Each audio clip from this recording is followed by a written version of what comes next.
면에 있습니다. 찾으신 줄 알고 저와 한 절씩 교독하도록 하겠습니다. 내 안에 거하라 나도 너희 안에 거하리라. 가지가 포도나무에 붙어있지 아니하면 스스로 열매를 맺을 수 없음 같이 너희도 내 안에 있지 아니하면 그러하리라. 나는 포도나무요 너희는 가지라. 그가 내 안에 내가 그 안에 거하면 사람이 열매를 많이 맺나니 나를 떠나서는 너희가 아무것도 할 수 없음이라. 사람이 내 안에 거하지 아니하면 가지처럼 밖에 버려져 마르나니 사람들이 그것을 모아다가 불에 던져 사르느니라. 너희가 내 안에 거하고 내 말이 너희 안에 거하면 무엇이든지 원하는 대로 구하라. 그리하면 이루리라. 아멘. 이 시간 여름성경학교 보고 영상 그 다음에 특송 이어지도록 하겠습니다.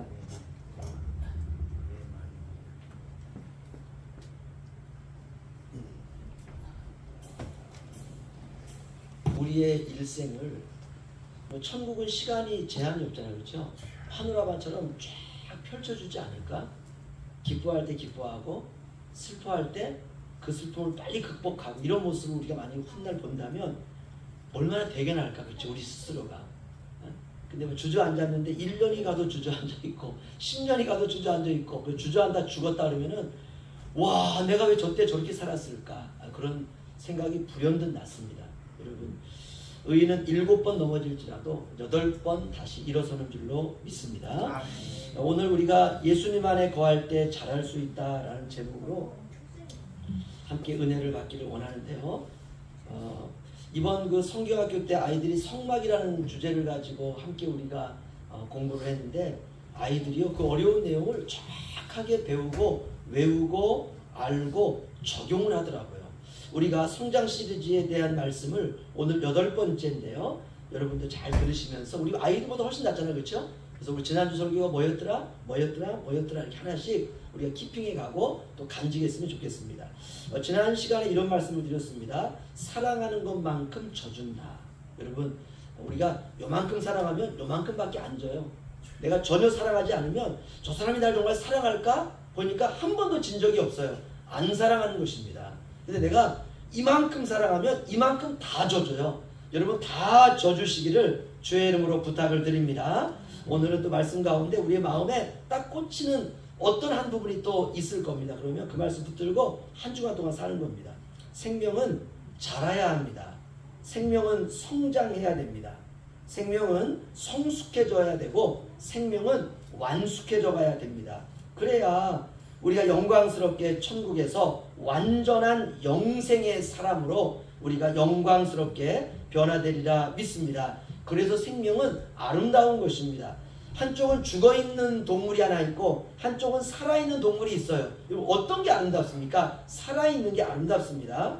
그러나 우리가 이 생명이 여러가지 많은 성장과 성숙과 완숙을 향해 가려면 모진 고난과 역경이 있다는 것을 알아야 됩니다. 고난과 역경을 뚫고 나와야지만이 토실토실하게 맺힌 아름다운 열매가 될 수 있습니다. 그러면 어떻게 하면 우리가 열매를 맺을 수 있느냐? 오직 오늘 말씀은 딱 하나만 얘기합니다. 따라서 하시죠. 예수 그리스도 안에 거하자. 할렐루야. 이게 비결이에요. 예수님 안에 거하면 열매를 맺을 수 있습니다. 다른 것이 아니에요. 뭐 내가 율법을 지키고 뭐를 하고 뭐를 행하는 게 아니라 예수님 안에 거하는 것입니다. 그것이 우리가 열매를 맺는 비결입니다. 예수님 안에 거하면 열매를 맺되 많이 맺을 수 있고요. 예수님 밖에 있으면 아무것도 맺을 수가 없습니다.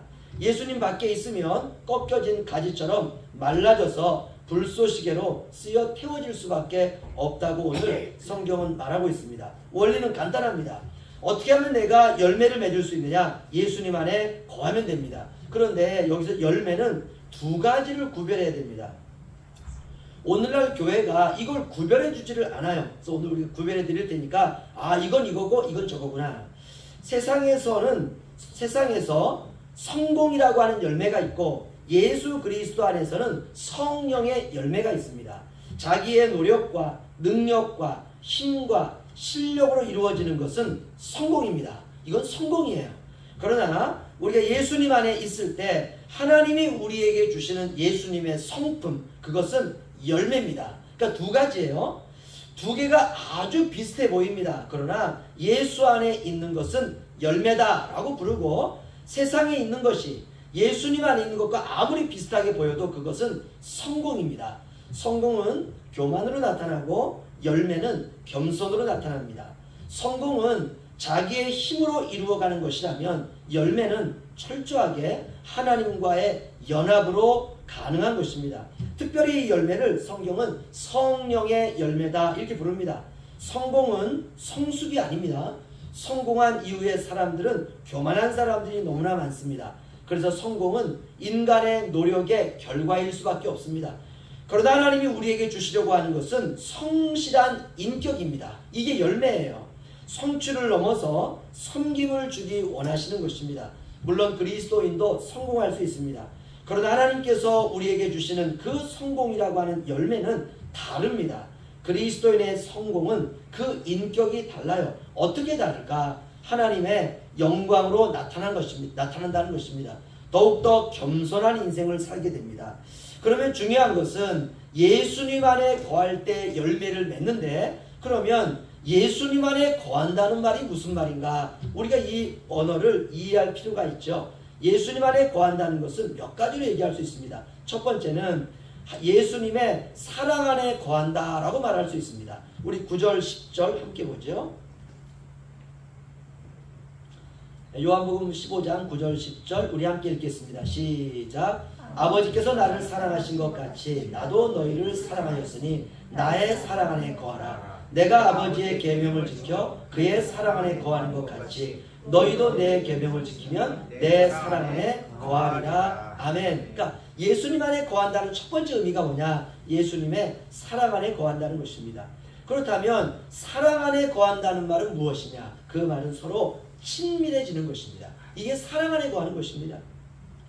하나 되는 것, 연합이다 라고 말할 수 있죠. 가까워지는 것입니다. 마음도 가까워지고 영도 가까워지고 여러 가지 많은 우리의 삶에서도 생각도 가까워지는 것입니다. 이게 친밀해지는 것이에요. 이게 사랑 안에 거하는 것입니다. 그러면 가까워지기 위해서는 어떻게 해야 되느냐? 여러분에게 비결을 말씀드리겠습니다. 내가 저 사람과 가까워지고 싶은데 이게 사랑인데 이게 친밀함인데 이게 예수님 안에 거하는 것인데 어떻게 하면 가까워질 수 있을까?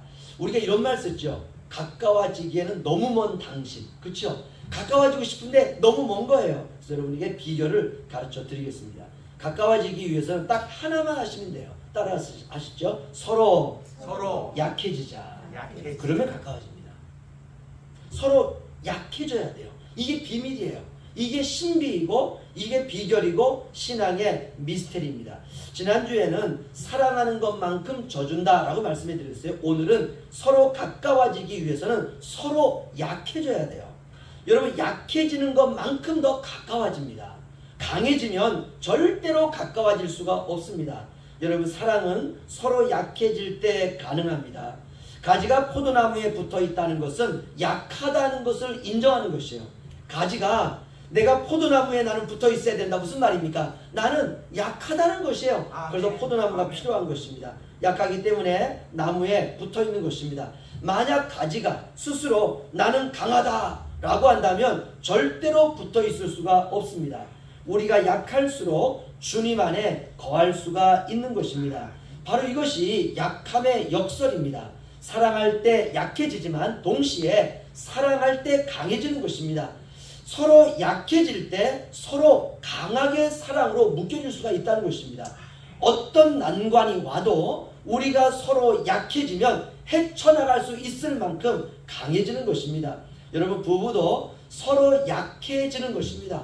그래야 사랑이 동시에 강해질 수가 있는 것입니다. 부모와 자녀의 관계도 서로 약해져야 돼요. 그래야 강하게 될 수 있고 서로 강한 사랑의 끈으로 서로가 강하게 묶여질 수 있습니다. 서로가 강해지면 부모와 자식 관계도 원수가 되는 것입니다.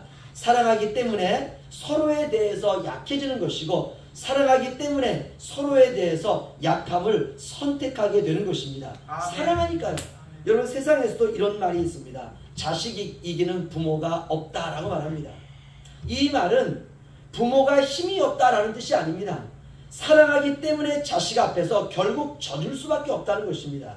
이렇게 우리가 주님 안에 거한다라는 말은 첫 번째 주님의 사랑 안에 거하는 것이고, 사랑한다는 것은 가까워지는 것이고, 서로 가까워지기 위해서는 서로 약해질 수밖에 없다라는 것입니다. 여러분 더욱더 서로에 대해서 약해지시기를 주의 이름으로 축원합니다. 두 번째, 주님 안에 거한다라는 말은 무슨 의미냐? 이 말은 주님의 말씀 안에 거하는 것입니다. 우리 요한복음 8장, 우리 앞으로 한번 가보시죠. 요한복음 8장 31절 32절.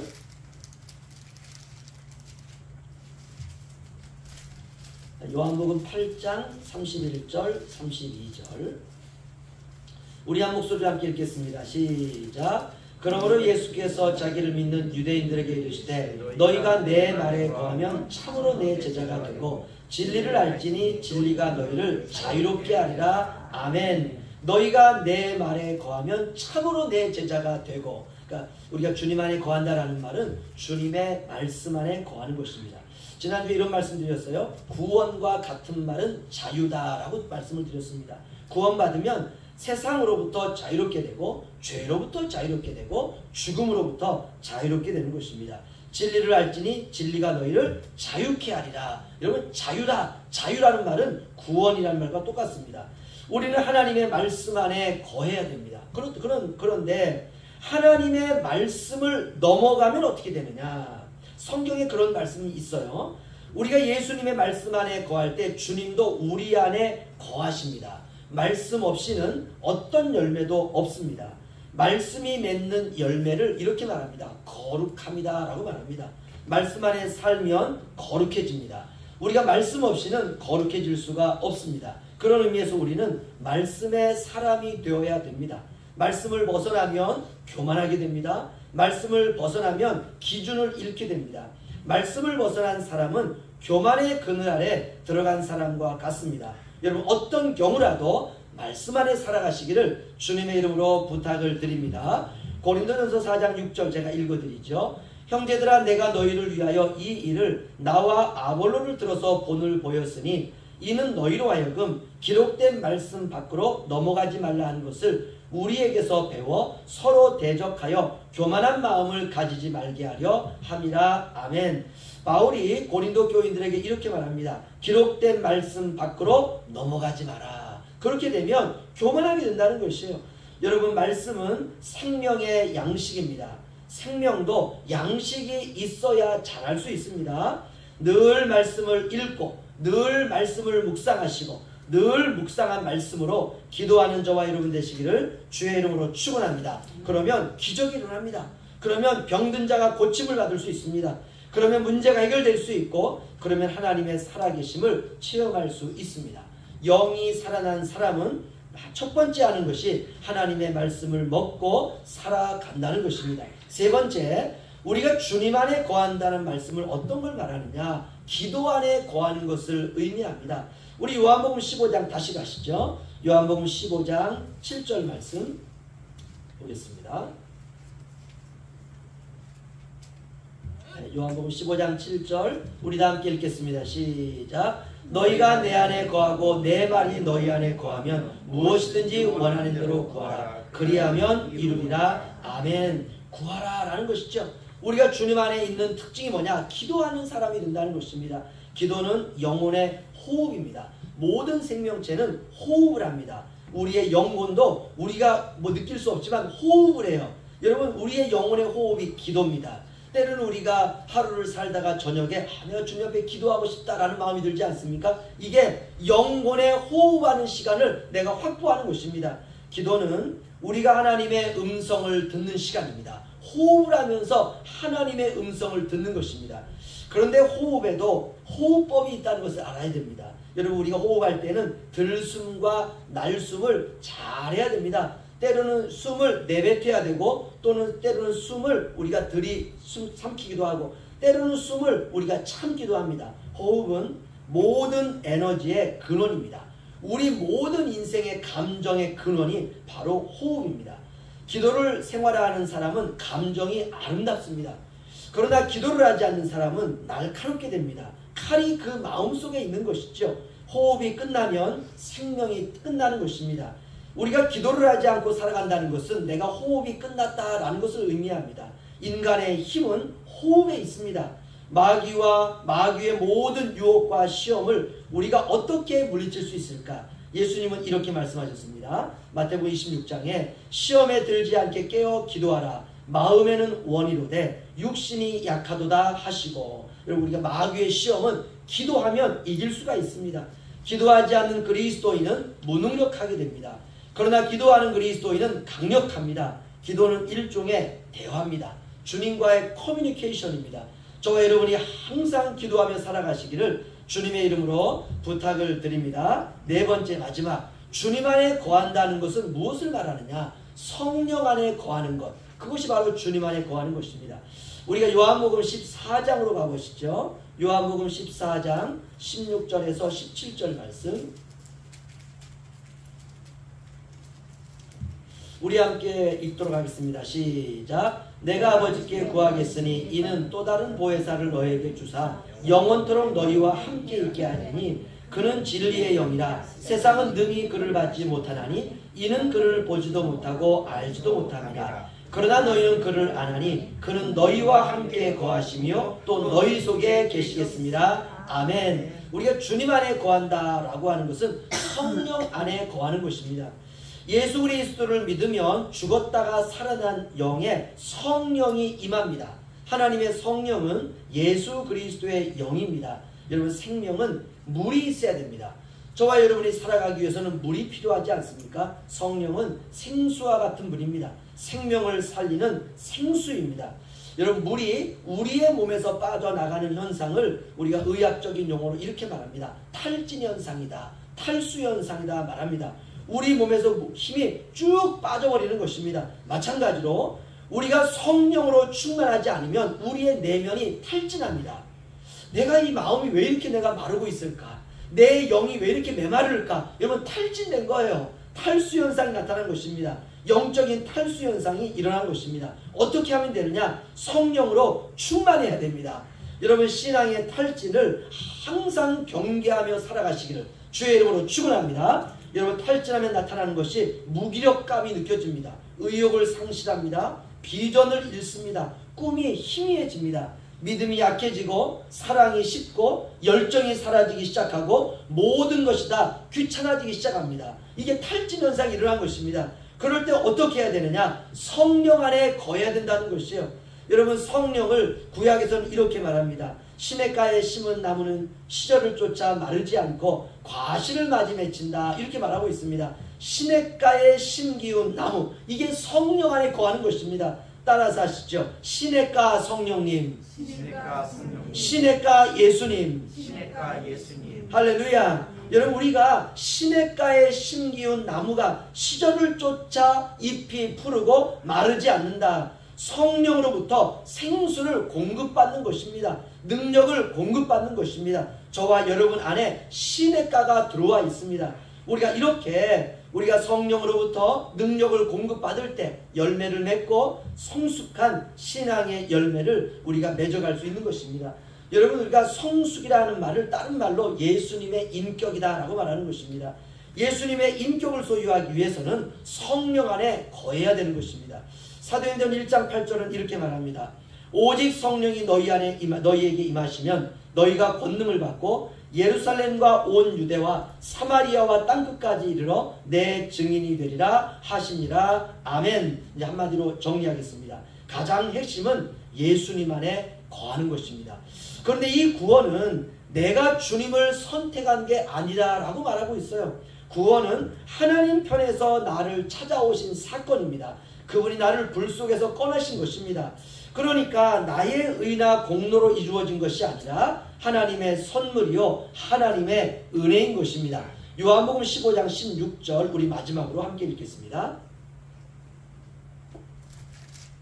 요한복음 15장 16절 말씀이요. 우리 함께 읽죠. 시작. 너희가 나를 택한 것이 아니요 내가 너희를 택하여 세웠나니 이는 너희로 가서 열매를 맺게 하고 또 너희 열매가 항상 있게 하여 내 이름으로 아버지께 무엇을 구하든지 다 받게 하려 함이라. 아멘. 할렐루야.